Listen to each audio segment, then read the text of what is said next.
என்னங்க கிளிப்லாம் பார்த்தீங்களா?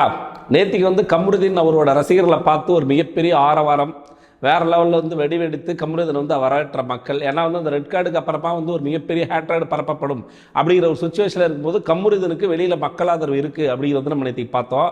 Same like அதே மாதிரி இன்னைக்கு உண்மையாகவே மக்கள் எழுச்சி நாயகனாக இருக்கக்கூடிய அண்ணன் கானா வினோத் அவர்கள் வந்து இன்னைக்கு வெளியில் வந்திருக்காரு.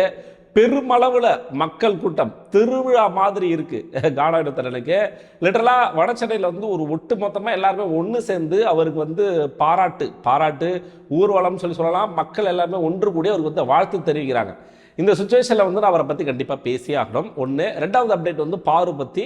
ஃபர்ஸ்ட் வந்து கானா வினோத்தனை பற்றி முடிச்சிடுறேன். கானா வினோத்தனை வந்து ஒரு டைட்டில் ஜெயிக்க போறாரு அப்படிங்கிற ஒரு விஷயத்த விட்டுட்டு வந்திருக்காரு. எனக்கு தெரிஞ்சு தமிழ் பிக் பாஸ் சீசன்லேயே முதல் முறையாக டைட்டில் வாங்க வேண்டிய ஒரு ஆள் வந்து வாக் அவுட் பண்ணது. இதுக்கு முன்னாடி என்னதான் ஓவியா வாக் அவுட் பண்ணதா இருக்கட்டும், ஓவியா மட்டும்தான் டைட்டில் டிசர்வ் ஆன ஒரு கண்டஸ்டன்ட் வந்து வாக் அவுட் பண்ணது. ஸோ அதுக்கப்புறமா வந்து கேஷ் எடுத்துக்கிட்டு வெளியில் நடக்கிற எந்த விதமான விஷயங்களும் உள்ள இருக்கிறவங்க வந்து மறைமுகமாக சொல்லியும், திரு விஜய் சேதுபதி அவர்கள் வந்து மறைமுகமாக சொல்லியும் அதை அண்டர்ஸ்டாண்ட் பண்ண முடியாத ஒரு இன்னசென்ட்டான ஒரு மனுஷன். அதுதான் மக்களுக்கு அவரை பிடிச்சது. பொதுவாக வட சென்னையிலிருந்து ஒரு ஆள் வந்து ஜென்ரல் ஆடியன்ஸை கவர்றதே பெரிய விஷயம். வட சென்னை அப்படின்னாலே ஒரு பிம்பம் இருக்கு. இங்க இருக்கிற எல்லாமே ஈக்குவல் தாங்க. எல்லாரும் நீங்க நான் வட சென்னை தென் சென்னை நார்த் சென்னை எல்லாரும் ஈக்குவல் தான், எல்லாரும் மனுஷங்க தான், எல்லாரும் சரிசமம் தான் அப்படி இருக்கும்போது ஒரு பிம்பம் ஒன்று கிரியேட் ஆயிடுச்சுல்ல. ஸோ இங்கேருந்து வராங்க. ஸோ இவங்களை வந்து மக்களுக்கு பெருமளவு பிடிக்காது. சீசன் 6 இந்த மாதிரி ஒரு சம்பவம் நடந்துச்சு. ஒரு கண்டஸ்டண்ட்டை அவர் வந்து பொலிட்டிக்கல் ரீதியாக வந்து இவர் இந்த கட்சியை சார்ந்தவர், இந்த ஆள் அப்படி இப்படின்னு சொல்லிட்டு என்னென்னமோ பண்ணி கடைசியில் டைட்டில் கொடுக்க முடியாத ஒரு சுச்சுவேஷன் ஏற்பட்டுச்சு. ஆனால் இந்த டைம் வந்து மிஸ் ஆகாது. கானா வினோத்தனை கண்டிப்பாக 100% வந்து டைட்டில் அடிக்கிறதுக்கான எல்லா விதமான பாசிபிளும் 100% 200% வந்து வினோத்தனா தான் டைட்டில் வின்னர். அந்த அளவுக்கு வந்து வினோத்தனாவுக்கு ஓட்டு அப்படிங்கிறது வந்து இங்கே இருந்துச்சு. இங்கே ரெண்டாவது கண்டஸ்டண்ட்டுக்கு அந்த அளவுக்கு ஒரு கேப் இருக்கும் பொழுது ஒரு இன்னசென்ட்டான ஒரு மனுஷன் அவருக்கு சொன்ன விஷயத்த ரம்யா சொல்லி, விஜய் சேதுபதி சொல்லி, வியானா சொல்லி, யாருமே சொல்லி அண்டர்ஸ்டாண்ட் பண்ணிக்க முடியாத ஒரு இன்னசென்ட்டான ஒரு மனுஷன் வந்து இன்னைக்கு வெளியில் வந்தோடனே ஒரு மக்கள் ஆதரவை பார்த்து அவரே விழிப்பிதைக்கு நிற்கிறார் அப்படின்னு தான் நான் சொல்லுவேன். வினோத்தனாவை பொறுத்த வரைக்கும் முதல்ல நான் கற்றுக்கிட்ட விஷயம் அவருன்னு சொன்னதான் ஒரு நல்ல கலைஞன். அதுதான் ரொம்ப ரொம்ப முக்கியமான விஷயம் நண்பர்களே. நல்ல கலைஞன் அப்படின்னா என்ன தெரியுமா? சோஷியல் ரெஸ்பான்சிபிலிட்டி இருக்கணும். சமூக அக்கறை உள்ளவர்கள் தான் வந்து நல்ல கலைஞர்கள் அப்படின்னு சொல்ல முடியும். எல்லாருமே நல்ல கலைஞர். இப்போ நல்லா பாட்டு போடுவாங்க, நிறையா வந்து 18+ பாட்டுலாம் போடுவாங்க, அது ஹிட் ஆகும், அது நல்லா வந்து வியாபாரம் ஆகும். அவன் நல்ல கலைஞன் கிடையாது. நல்லா அந்த சாங் போட்டு அப்படி நீ பண்ற ஒவ்வொரு என்டர்டெயின்மெண்டான விஷயத்துல கூட மக்களுக்கு ஏதோ ஒரு நல்ல விஷயத்தை போய் கொண்டு போய் சேர்க்கணும் அப்படிங்கிறதா வினோத்தனாவோட ஒரு மிகப்பெரிய பங்கு. அதுக்கு மிக முக்கியமான ஒரு எடுத்துக்காட்டுக்கு பழைய பாட்டெல்லாம் நீங்க கேள்விப்பட்டிருப்பீங்க. இந்த லைசன்ஸ் இல்லாம வண்டியை ஓட்டாது இந்த பாட்டு நான் சின்ன வயசுல கேட்டிருக்கேன். ஆனா இந்த பாட்டை பாடினது வினோத்தனா தான் அப்படிங்கிறது நான் பிக் பாஸ் வந்ததுக்கு அப்புறமா தான் எனக்கே தெரியும். அந்த வகையில பிக் பாஸ் சொன்னா நம்ம நன்றி சொல்லிக்கலாம். பட் ஆனா அதை தாண்டி ஒரு கலைஞனா ஒவ்வொரு பாட்டிலையும் சமூக அக்கறை. இப்போ பாடினா அந்த பாட்டில் வந்து இப்போ இதே கானாவிலே வந்து நிறைய பேர் என்னென்னமோ பண்ணுறாங்க. ஒன்றும் இல்லைங்க, இப்போ வினோத்தனா வந்து ஒரு பேட்டி ஒன்று கொடுத்துருக்காரு. அது வந்து இப்போ வைரல் ஆகிட்டு இருக்கு. அந்த பேட்டியில் அவர் என்ன சொல்லியிருக்காருன்னா, கானாவை வந்து நிறைய வகையில் யூஸ் பண்ணலாம். ஒன்று நல்ல வகையில், இன்னொன்று கெட்ட வகையில். நல்ல வகையில் யூஸ் பண்ணும்போது அந்த கானா மூலயமா நல்ல கருத்துக்களை மக்கள்கிட்ட கொண்டு போய் சேர்க்கலாம்.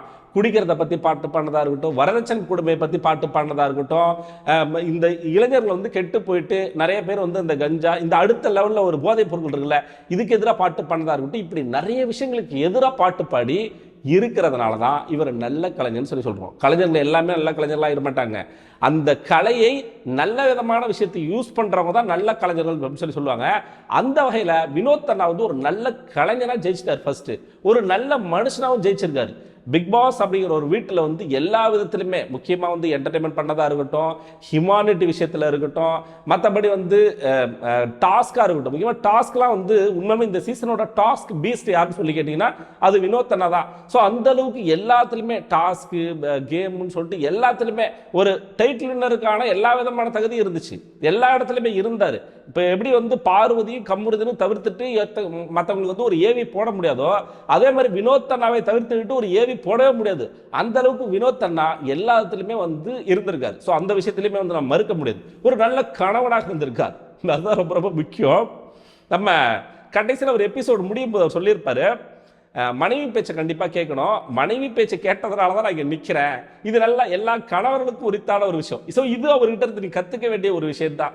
அவரு ஒரு டைம்ல வந்து நல்லா சம்பாதிப்பார். ஏன்னா இந்த மனுஷனை பாருங்களேங்க, ரொம்ப இன்னசென்ட்.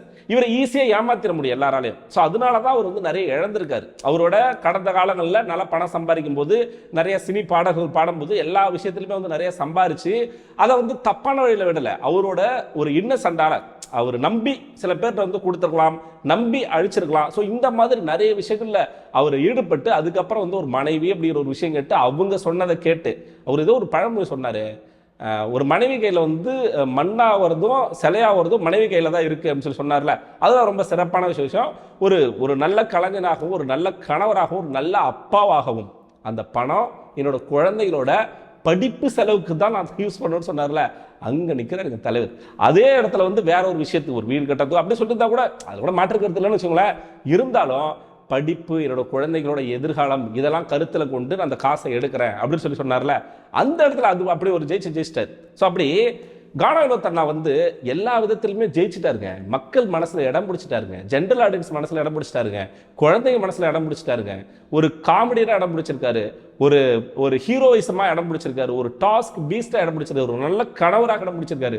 இப்படி எல்லா விதத்திலுமே ஆல்ரவுண்டராக ஆட்ட நாயகனாக வளர்ந்த கானா வினோத் அவர்களுக்கு இவ்வளவு பாராட்டு அப்படிங்கிறது கண்டிப்பா டிசர்வ்டு தான். என்ன மனுஷன் கொஞ்சம் படபடப்பா இருப்பாரு, அது வட சென்னைக்கே உரித்தான ஒரு விஷயம். படபடப்பா இருக்கிறதும் அடாவடித்தனம் பண்றதும் அதுக்கு மேல அன்பை காட்டுறதும். வினோத்தில பாத்துறீங்களா, செம்மையா சண்டை போடுவார். வியானா வெளியில பேட்டியில சொல்லியிருப்பாங்க, சண்டை அவர் வந்து செம்மையா சண்டை போட்டுவாரு.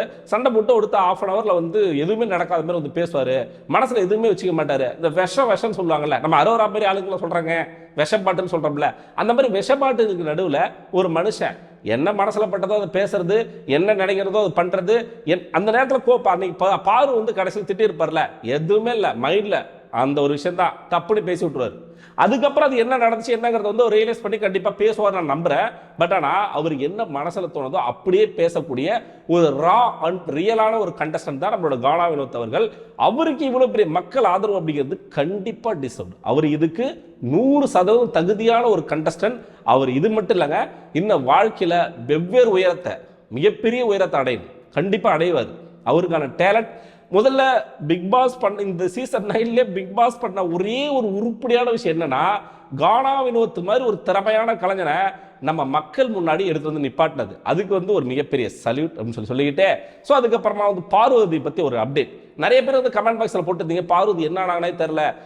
ஒன்ஸ் அவங்க வந்து எவிக்ட் ஆனதுக்கு அப்புறமா ஏன் கமருதினே வெளியில வந்து குத்தாட்டம் போட்டு ஒரு மாதிரி ஜாலியா ஃபன் பண்ணி நார்மலா தான் இருக்கு அப்படின்னு வந்து காம்ஸ்டாப்ல. பட் ஆனால் பாரு நிலைமை என்ன அப்படின்னு சொல்லிட்டு பார்க்கும்போது 2 பேருக்கும் ஒரே நேரத்தில் ஒரு அப்டேட் மாதிரி வந்துச்சு. நேத்திக்கு அவங்களோட ஃப்ரெண்டா இருக்கக்கூடியவங்க வந்து பராசக்தி படத்துக்கு வந்து போயிருக்காங்க அப்படிங்கிற மாதிரி வந்து இன்ஸ்டாவில் ஒரு போட்டோ ஒன்று போட்டிருக்காங்க.